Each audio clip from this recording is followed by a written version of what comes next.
Hello friends, welcome back to my channel. আজকে তোমাদের সাথে নতুন আর একটা রেসিপি নিয়ে চলে এসেছি।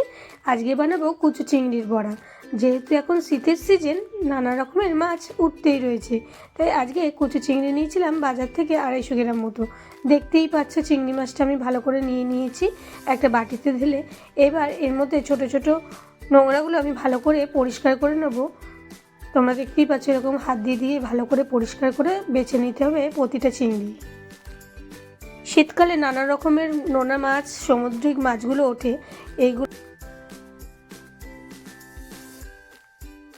এগুলো সন্ধ্যের টিফিনে মুখরোচক, দারুণ লাগে খেতে। তাহলে চলো, আমি প্রত্যেকটা মাছ ভালো করে দেখছোই বেছে নিচ্ছি। তোমরাও এরকম করে প্রত্যেকটা মাছ অল্প অল্প করে হাতে করে নিয়ে বেছে নেবে। খুব হালকা করে হাতে বাছতে হবে, নাহলে হাতে চিংড়ি মাছের মাথার কাঁটাগুলো ফুটে যেতে পারে। এরপরে জল দিয়ে 3-4 বার করে ভালো করে আমাকে ধুয়ে নিতে হবে।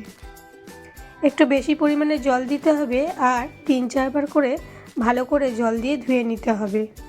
আমি অন্যদিকে আর একটা পাত্র নিয়ে নিয়েছি, নিয়ে এর মধ্যে আরও বেশ কিছুটা জল দিয়ে ভালো করে পরিষ্কার করে ধুয়ে নিতে হবে।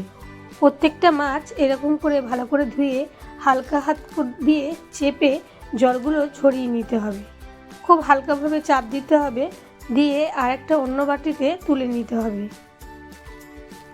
দেখো, আমি প্রতিটা মাছ এরকম হালকা করে তুলে নিয়ে ভালো করে জলগুলো হাত দিয়ে চেপে ঝরিয়ে অন্য একটা বাটিতে নিয়ে নিচ্ছি।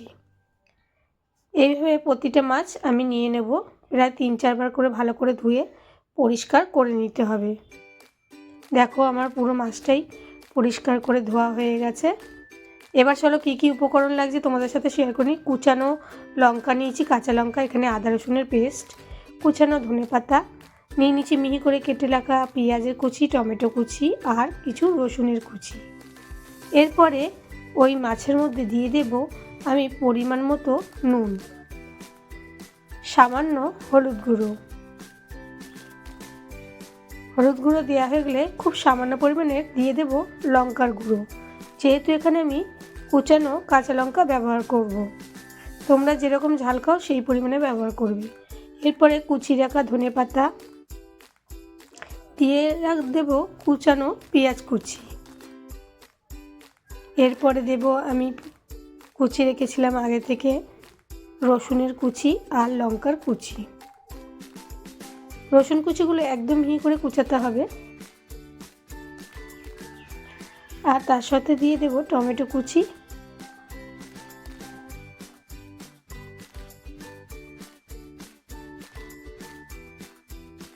এরপরে কুচি করে রাখা কাঁচা লঙ্কার কুচিগুলো দিয়ে দেব। দিয়ে আমি এর মধ্যে আদা রসুনের পেস্ট আর বেশ কিছুটা পরিমাণের বেসন দিয়ে দেব। এখানে যেহেতু আমি 250 গ্রাম মতো চিংড়ি মাছ নিয়েছি, তাই জন্য এখানে আমি 100 গ্রাম মতো বেসন দিয়ে দেব। বেসন দেওয়া হয়ে গেলে এখানে আমি 1 চামচ মতো চালের গুঁড়ো দিয়ে দেব। চালের গুঁড়ো দিলে বড়াগুলো ভীষণই খাস্তা হবে, তাই আমি চালের গুঁড়োটা দিলাম। এরপরে কড়া গরম করে তার মধ্যে বেশ কিছুটা পরিমাণে সাদা তেল দিয়ে দেব। যেহেতু ডিপ ফ্রাই হবে, তার জন্য একটু বেশি পরিমাণে সাদা তেল দিয়ে সাদা তেলটা গরম করতে বসিয়ে দিলাম। তেল গরম হওয়া পর্যন্ত অপেক্ষা করব। আর অন্যদিকে আমি ভালো করে মিক্স করে একটা ব্যাটার তৈরি করে নেব। খুব হালকা হাতে মাখতে হবে, নাহলে চিংড়ি মাছের কাঁটাগুলো হাতে ফুটে যাওয়ার ভয় থাকবে। খুবই টেস্টি একটা খাবার, তোমরাও বাড়িতে অবশ্যই ট্রাই করে দেখো, অবশ্যই তোমাদের ভালো লাগবে। দেখতেই পাচ্ছ আমি খুব হালকা হাতে মাখাচ্ছি।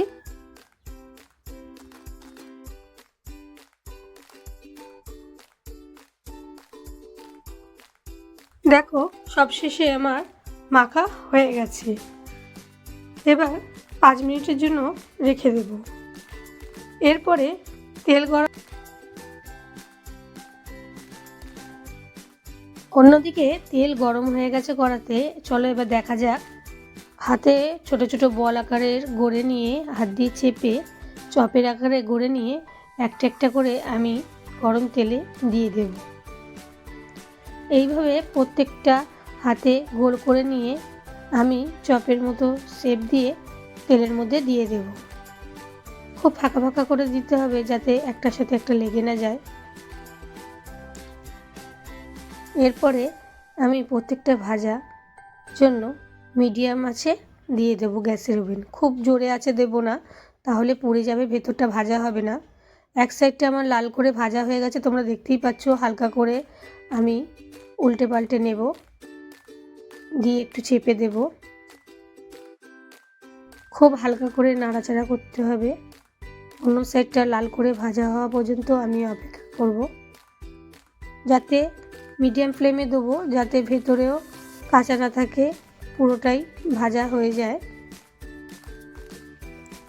এইভাবে উল্টে পাল্টে দুটো দিক আমি লাল লাল করে ভেজে নেওয়ার পরে আমার রেডি হয়ে যাবে গরম গরম কুচো চিংড়ির বড়া। ঠিক একইভাবে আরও বাকি চিংড়ি মাছগুলোকে আমি আবার ভেজে নেব।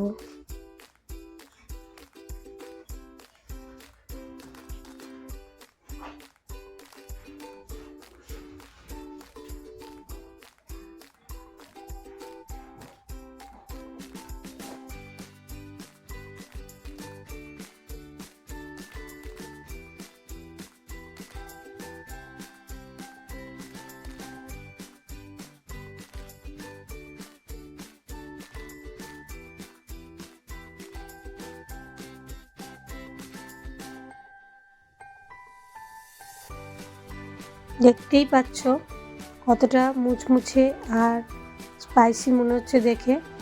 চলো প্লেটে আমি তুলে নিলাম। এরপরে প্রতিটা প্লেটে তুলে আমি সাজিয়ে নেব। আর গরম গরম সন্ধ্যেবেলা চায়ের সাথে বা ভাতের সাথে তোমরা সার্ভ করে দিতে পারো। আমার আজকের রেসিপিটা কেমন লাগলো অবশ্যই তোমরা জানিও। একটা লাইক, শেয়ার আর কমেন্ট করে আমার পাশে থাকবে নতুন নতুন ভিডিও দেখার জন্য। তোমরা সবাই সুস্থ থাকো, ভালো থাকো। আজকের মতো এখানেই শেষ করলাম। টাটা।